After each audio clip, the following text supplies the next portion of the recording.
pertanyaan nomor 2, sebanyak 5,4 gram logam aluminium direaksikan dengan larutan HCl yang berlebihan. Nah, kemudian sehingga ada reaksi yang seperti ini. Padatan Al direaksikan dengan larutan HCl yang berlebihan, itu menghasilkan larutan aluminium klorida dan juga gas hidrogen. Nah, ada 2 pertanyaan. Dia tanyakan, berapa volume gas hidrogen ini kalau diukur pada keadaan standar, keadaan STP. Kemudian pertanyaan yang kedua adalah, kalau HCl yang digunakan di sini memiliki molaritas 2 molar dan dia pengen Al ini itu habis bereaksi, kira-kira berapa volume HCl yang dibutuhkan? Minimal yang dibutuhkan berapa? Nah, kita bahas satu persatu ya. Kita masuk dulu ke bagian A. Nah, yang harus kamu tahu dulu, nak, kalau misalnya dia mengatakan HCl yang direaksikan berlebihan, kalau dia mengatakan HCl yang direaksikan berlebihan, berarti nanti pada akhirnya setelah dia bereaksi akan ada sisa dari HCl. Ini maksudnya gimana, Bu, ada sisa dari HCl? Nah,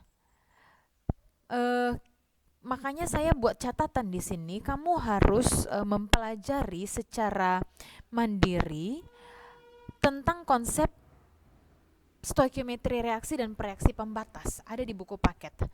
Saya harapnya sih kamu bisa membaca, nak, ya. Kalau misalnya kamu belum sempat membacanya, coba sekarang kamu cari di bukumu seperti apa.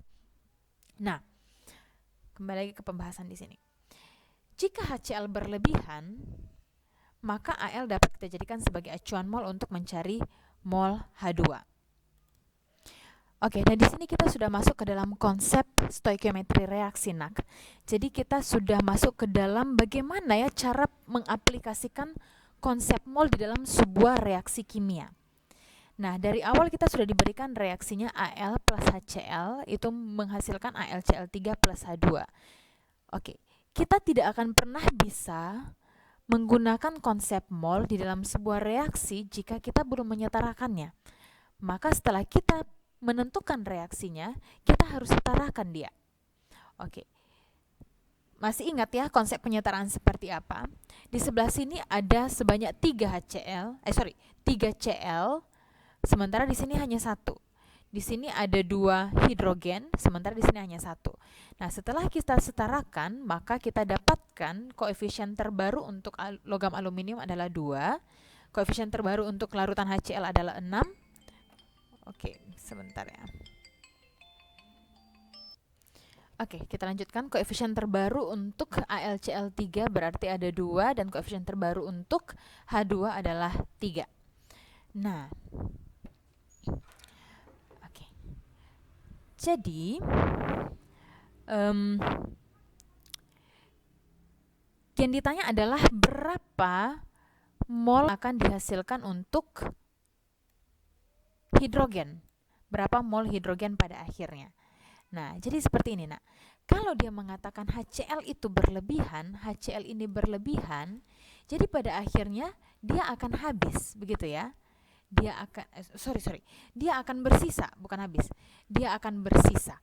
Nah, jadi kalau dia yang bersisa, maka yang habis di dalam sebuah reaksi ini adalah Al, aluminium. Nah, ini yang harus kamu ingat di dalam stoikiometri reaksi. Dalam stoikiometri reaksi yang seperti ini, yang seperti ini. Nah, untuk mencari mol yang lain, misalnya mol HCl, mol AlCl3, mol H2, itu harus ada satu patokan.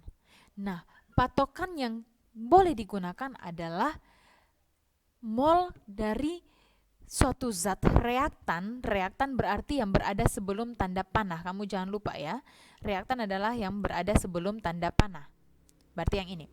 Nah, yang digunakan adalah mol yang reaktan yang cepat habis bereaksi. Nah, itu yang disebut sebagai reaksi pembatas. Nah, ketika dia memberikan kita satu clue HCl berlebihan, berarti reaksi pembatasnya adalah si AL. Sehingga untuk mendapatkan berapa H2 yang dihasilkan, itu kita menggunakan si AL sebagai acuan. Oke. Nah, karena kita menggunakan si AL sebagai acuan, berarti kita harus cari tahu berapa sebenarnya mol dari si AL ini. Nah, mol si AL itu kita cari dengan rumus N sama dengan gram per AR. Bu, kenapa menggunakan gram per AR? Karena kan tadi kita sudah tahu di awal yang diketahui dari AL ini adalah masanya 5,4 gram. Sehingga yang paling mempermudah kita untuk mencari berapa molnya ya dengan rumusan ini. Nah, dengan rumus ini kita dapatkanlah bahwa nanti nilai mol dari si AL ini adalah 0,2 mol. Nah, setelah kita mendapatkan mol dari si AL 0,2 mol, maka kita bisa cari mol si H2 ini berapa. Bagaimana caranya? Nah, caranya adalah dengan perbandingan yang seperti ini. Mol yang ditanya siapa? Mol si H2. Itu sama dengan koefisien yang ditanya per koefisien diketahui dikali dengan mol yang diketahui. Siapa yang ditanya si H2? Berapa koefisien si H2? Itu 3. Nah, siapa koefisien yang diketahui atau siapa koefisien mol yang dijadikan acuan? Itu adalah si AL. Berapa koefisiennya? 2. Makanya kita buat 3 per 2. Kemudian, berapa mol yang diketahui? Siapa yang diketahui? Si AL. Berapa mol yang diketahui? Itu adalah 0,2. Sehingga kita masukkan angka-angkanya ke dalam rumus ini. 3 per 2 kali 0,2 itu dapat mol dari si H2 adalah 0,3. Oke. Nah, setelah dapat molnya dia, kan yang ditanya adalah berapa volume dari H2 kalau kita ukur dalam keadaan STP. Nah, jadi setelah kita mendapatkan molnya, kita cari berapa volumenya. Bagaimana cara mencari volumenya dalam keadaan STP? Nah, berarti kita harus menggunakan rumus yang ini. Nah, N sama dengan V per Vm. Volume molar dalam keadaan STP berapa? 22,4. Sehingga kita masukkan angkanya, maka dapatlah volumenya 6,72 liter.